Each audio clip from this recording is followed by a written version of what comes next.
Hello class 9. In chapter 6 mathematical library methods, in the previous class we have discussed math.abs function which finds the absolute value of any number, whether it is positive or negative, gives the exact number. Then we discussed math.round function which is used to round a decimal number, a fractional number mathematically. That means if the 10th place is 0.1 till 0.4, then it returns the same number like 5.15 only, 5.2 5.0 only, 5.3 5.0 only, 5.4 5.0 only. After that, if it is 0.5 or above, like 5.5, 5.6, 5.7, 5.8, 5.9, then it rounds to the next number. Then we discussed about RINT function. It removes the, it returns the integer part. Okay. The next function we discuss the ceil function. So what is the math.ceil function? The math.ceil function, it is used to round the number up, and its data type is double. Its return data type is double. So at the after decimal at the 10th place, if it is 0.1, 0.2, 0.3, 0.4 till 0.9, whatever number is there, then it returns to the next higher integer. Let's see this example, double V1 equal to math.ceil 7.0. The 0.0 means nothing, so it remains same only 7.0. Now the math.ceil 7.2. If it is 7.1 or 7.2, it rounds to the next higher integer, that means it becomes 8.0. Then math.ceil 7.9. The 7.9 becomes 8.0. Math.ceil 7.4. It becomes 8.0. So see here, whether it is 0.1, 0.2, 0.3, 0.4, 0.5 till 0.9, it just returns to the next higher integer.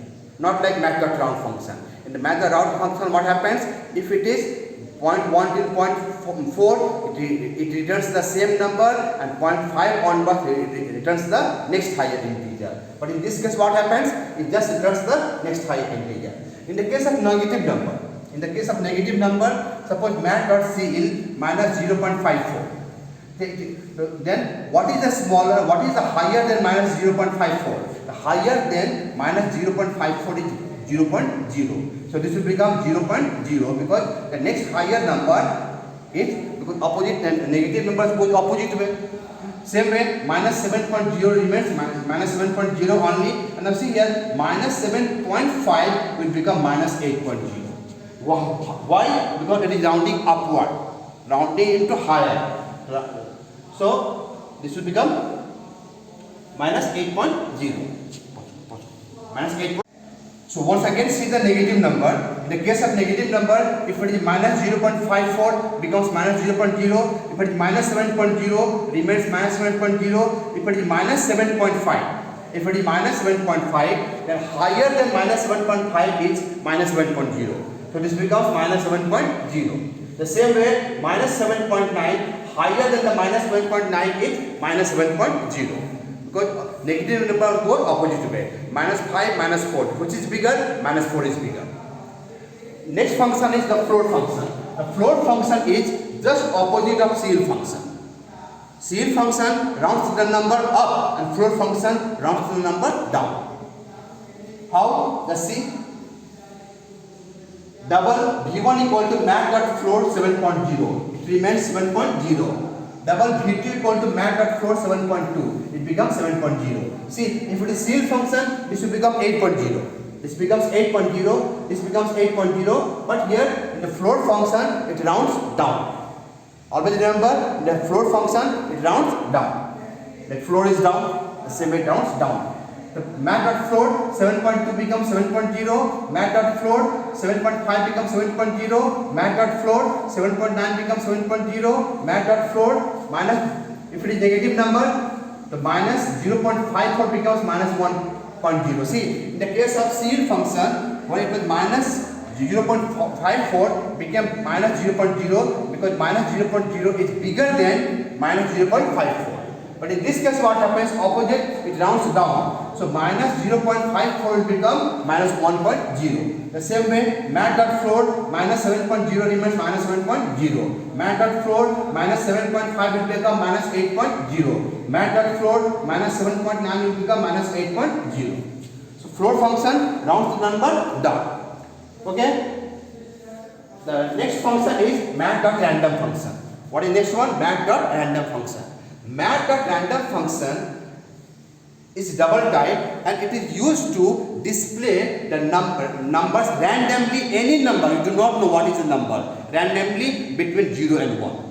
What does it do? It displays the number randomly between 0 and 1. Like suppose double V equal to mat dot random. Suppose the answer is 0.34555733. So if you execute the same line once again, we will not get the same number. Next time you can get to 5579 something. Again, next time if you execute, it will give you some other random number. If you run this line 5 times, if you execute this line 5 times it will give you different random number between 0 and 1 in double time, in decimal, 0 point some number. So it is nothing, very simple. What is the mat dot random function? It returns the number randomly between 0 and 1 in decimal. Right? 0, suppose 0.557998833, like this. Any numbers will be returned, displayed. Okay? And how many times we execute, that many times the numbers will be changed. Now, to get an integer random between 1 and n. Suppose you want to get a random number between 1 and n as a what? Integer. As an integer. Then formula is int r for random. In the bracket we'll do the explicit typecasting. What we'll do? Explicit typecasting. So mat dot random into n plus 1 is the formula. Mat dot random into n plus 1. So 1 is the first number, n is the upper limit. N is the upper limit, highest number. So what will happen? This will be executed and will be converted into integer and stored in R. So we will get the random numbers as in integer. To get an integer random between m and n, here m is the lower limit, n is the upper limit. What is the m? M is the lower limit, suppose 5, and n suppose 9, 5 to 9. So if you want to get an random number between m and n, the formula is int r equal to explicit typecasting int and the bracket mat dot random into n minus m. The n is suppose 9, m is suppose 5. The n minus 5, 4 and plus n. So this will give you the random numbers between m and n as an integer. So in today's class we have discussed the mat.cin function, mat.floor function and mat.random function. Learn and practice. Thank you.